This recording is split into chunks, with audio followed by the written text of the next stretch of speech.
Alright, video game time, my favorite time of the day. 11, a classic. You know, I really...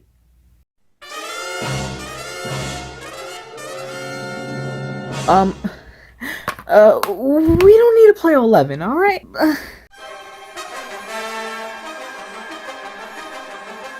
How about 2K14, you know, WrestleMania mode, all that junk, you know, it was great, it was...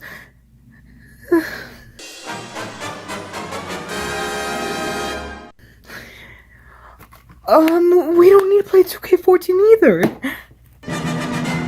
How about 2K16, you know, be like Austin, you know, raise hell and, it comes with a card. About to running the Navy! Not the Navy! Man, forget this! Rated T for teen. I grew up in the SmackDown vs. Raw era of WWE Video Games. The first one I ever laid my hands on was SmackDown vs. Raw 2009. I drove my parents through the roof asking them to buy me a PSP with SVR09 on it. Every time my cousin would come over to my house, he'd throw me halfway across the room because I couldn't stop bothering him to let me play. But once I finally got my own copy of the game, it was case. I'd spend days and days replaying Road to WrestleMania, creating my own superstar that had way too much face paint on it with the same Jeff Hardy moveset and entrance. Picking on poor little Chavo Guerrero to beat up in an Extreme Rules match in creative ways was a hobby of mine. Sorry, Chavo. Your sacrifice was much appreciated. SVR09 was by far not the best out of all the wrestling games, not even in the SmackDown vs. Raw series alone. But to a kid who spent Friday nights jumping on his bed trying to perfect the Swanton Bomb, it was a warm introduction into the world of wrestling and video games. Yes, I love Jeff Hardy, who the hell did not? With the bangers that were SVR10 and SVR11, I was completely hooked. With SVR10 introducing the ability to create your own story, and SVR11 having new physics mechanic that allowed you to creatively beat up Chavo Guerrero even more, little me was ecstatic for the future. Third grade me came home every day with a little bag of Doritos and tried to get new news on WWE 12. I saw the new Creator Arena ability and I already started saving up money to get it. In hindsight, I probably should have put the money into a better investment, say a better haircut, or a bike to actually get out the house, but I gave the best treatment I could. It was not bad, but instead of bigger, badder, and better, it should have said, meh, sure, and Cena wins, lol. WWE 13 was a great step in the next direction. Gameplay was more refined, and instead of a new original storyline, well, sometimes original, THQ opted to capitalize on nostalgia in the form of the Attitude Era. While on paper it seems like a cash grab, THQ knew their audience. A lot of people buying this game did not have the opportunity to live through Austin pouring cement into Vince's Corvette, Mike Tyson reffing the main event of WrestleMania, or in my case, the greatest WrestleMania of all time. The way that THQ was able to craft the Attitude Era showcase mode was more educational, with videos playing in between time periods and a live graph showcasing the ratings war between WWF and WCW. It was amazingly done and a well put together tribute. Plus it had CM Punk with an ice cream bar t-shirt. Automatic points there. WWE 2K14 though was a stroke of genius. Despite the 2K branding, THQ created the majority of this game, but they weren't able to release it because they went bankrupt, unfortunately. 2K put a little bow on everything and released it to the public. Despite this, THQ went out with perfected the gameplay mechanics from WWE 13 to make it realistic, but maintain an arcadic fun style that kept things fresh. 2K Showcase made a return in the form of 30 years to WrestleMania. Now wrestling fans from all generations had something to geek out about. The blockbuster matches from every single WrestleMania were here, each with their own unique cutscenes before, during, or after the matchup. And what's WrestleMania without The Undertaker? There was a special mode where you could either defend or defeat the streak. Defending the streak had you play as The Undertaker and defeat superstars in an endless gauntlet. Defeating the streak had you choose any character and get utterly demolished by an overpowered Taker that had no mercy, no pun intended, on you.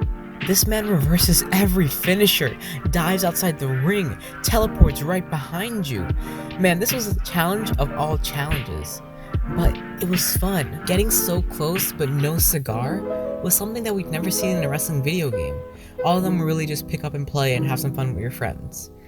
It was like that girl you liked, and you guys would stay up till 3 a.m. just talking about life, and she would constantly give signs that she liked you, but every time you asked her out, you got rejected.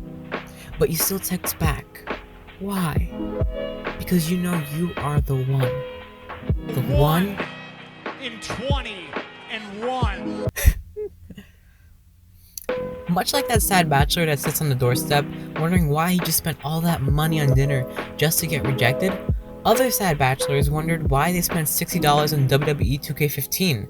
Gamers weren't expecting anything at the level of 2K14 or WWE 13 for that matter, because it was an entirely new studio who had to get used to this new engine and figure out how to exactly make a wrestling video game. But we did not expect this heaping pile of trash. We did not expect this. The showcase mode was okay at best. It went through certain storylines such as CM Punk vs John Cena and Christian vs Randy Orton, but it lacked substance and quality. A lot of quality. The graphics were absolutely horrendous. Look at the size of Cena's forehead. Ryback could eat his dinner off that plate while giving CM Punk a concussion. It was glitch-o-mania in a single phrase. But bad things happen. It's a new studio. Let's give them the benefit of the doubt and have a clean slate for next year. They had some experience, and this awesome showcase seems promising. What you got? From 2K16 up until 2K18, all of the games have just been okay, with the exception of 2K16 in my opinion, just because it's an amazing awesome showcase and some pretty stellar gameplay, but as a whole, it fell into what happened with most 2K games. The roster changes a bit, and there's some better graphics. There's barely any story at all now, and we still don't even have create a story. I'm damn sure if 2K15 just added even a little bit of SER's creation suite, the game would have been a hit. So yeah, WWE Video Games have just plateaued for the time being. And you know, I yearn for I hope one day, I really wish. Okay, goddammit. WWE 2K20 was worse than 2K15. It was a disgrace to wrestling video games all over the planet. Fire Pro Wrestling is laughing in 8-bit glory. WCW, NWO Revenge, and No Mercy are crawling in their graves. And SmackDown Here Comes the Pain is flying away in a helicopter above Times Square, laughing at the present. Any parent who buys this for their child should be brought to court under child abuse. Any store that sells this should be shut down for false advertising, because this isn't a game. This isn't playable. Who planned this? Who published this? Who did this? I did it for The Rock. What? But all rage aside, the developers should not be given too much hate, as they were given an engine that they had little to no time to learn how to use. They did not have time to fix up any glitches or any other bugs that they recognized beforehand, and the game was basically rushed out the door just to keep with the annual release streak. As a person who wasn't alive to experience games like SVR 06 or 07 or the entire SmackDown series, it's interesting to go back and play them and see what it was like. Knowing the amount of fun that my friends and I had playing WWE 2K16 up until 3 a.m, I could already see the fun we'd have running a forklift straight into each other, throwing each other into speakers to electrocute them, or teaming up in a handicap match to beat up Chavo Guerrero. These games don't try to be realistic, they try to be fun. While some people would prefer to have realism over arcaded gameplay, there is no denying that a large majority of the fanbase does prefer the wild, chaotic nature that comes with the older games. It's what makes games like SVR 11 and 2K14 special. They're just balls to the walls.